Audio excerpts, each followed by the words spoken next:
जो सुख पहले पहले तो विष के समान लगता है, अच्छा नहीं लगता, लेकिन जिसका परिणाम अच्छा होता है वही यथार्थ में सुख है।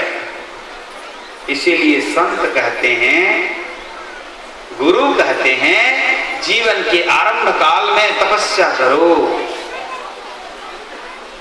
पहले पहले अच्छा नहीं लगता, पहले जो चीज आपको कड़वी लगती है, अच्छी नहीं लगती है, उसका परिणाम अच्छा होता है। अंत भला सो सब भला कहते हैं ना। अंत का समय अगर ठीक है, जिसका परिणाम अच्छा है वही उत्तम है। इसीलिए गुरु कहते हैं संयम की बात, गुरु कहते हैं सत्संग की बात, गुरु कहते हैं सज्जनों के बीच उठने बैठने की बात, गुरु कहते हैं तन मन को शुद्ध करने की बात। लेकिन पहले वो अच्छा नहीं लगता, लेकिन भगवान कहते हैं जो पहले अच्छा न लगे मगर जिसका परिणाम अच्छा हो वह सुख सात्विक है। और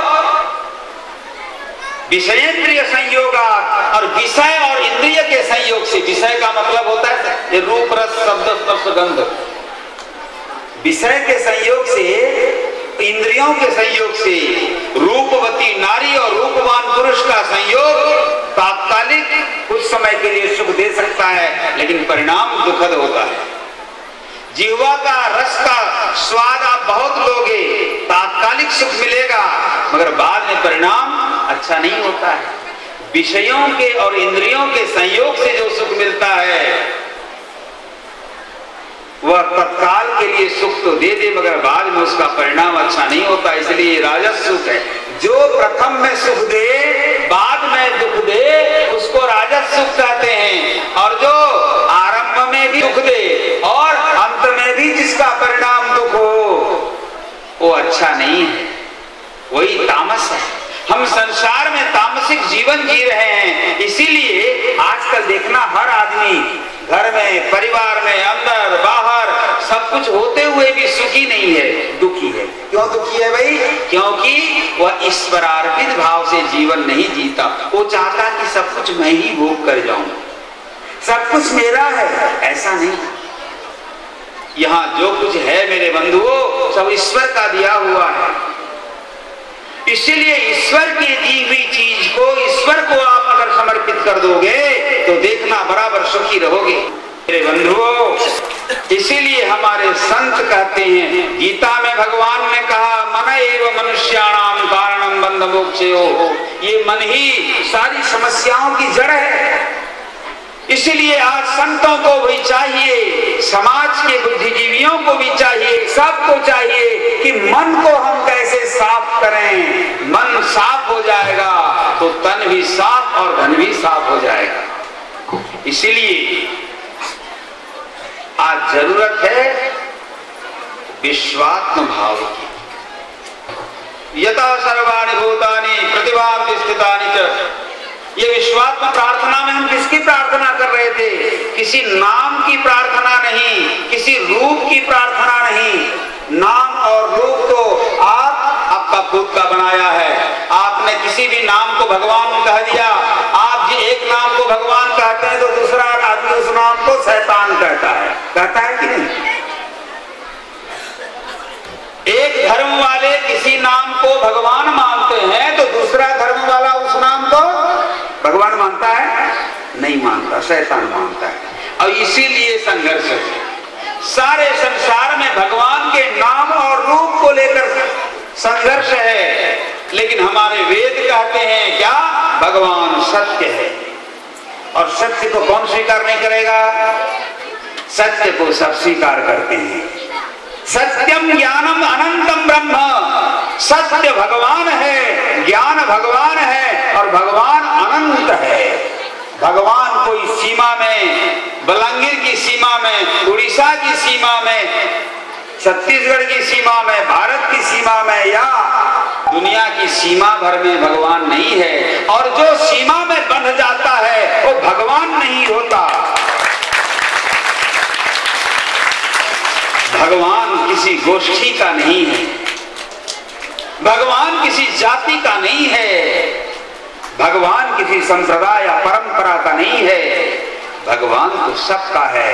इसीलिए हमारे शास्त्र कहते हैं ईश्वरः सर्वभूतानां हृदयेषु तिष्ठति, सबके हृदय में परमात्मा का वास है। हमारे शास्त्र सबके हृदय में परमात्मा को देखते हैं। इसीलिए बंधुओं, परमात्मा को सबके अंदर देखना ही विश्वात्म भावना है। हम किसी संप्रदाय विशेष का प्रचार नहीं करते, हम तो उस संप्रदाय का प्रचार करते हैं जो संप्रदाय सनातन है, सनातन है। और सनातन कोई निर्दिष्ट सीमा के अंदर की बात नहीं है। हमारे पूर्वज कहते हैं, हमारे ऋषि कहते हैं, हमारी गुरु परंपरा कहती है ये इस विश्व को श्रेष्ठ बनाना होगा। और इस विश्व को श्रेष्ठ बनाने के लिए हमें परस्पर सत्य, न्याय, प्रेम और सहयोग की बात करनी होगी।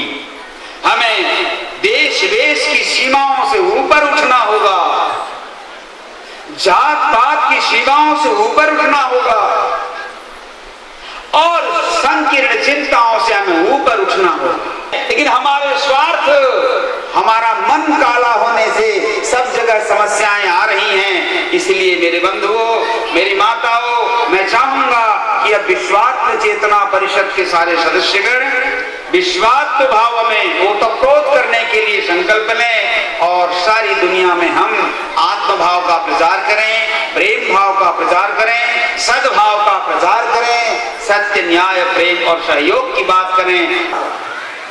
मेरे बंधुओं, मेरी माताओं, जीवन से कालिमा हटती अर्थात कलाएं जब पूरी हो जाती हैं, अमावस जब संपूर्ण रूप से खत्म हो जाती है, तभी पूर्णिमा आती है।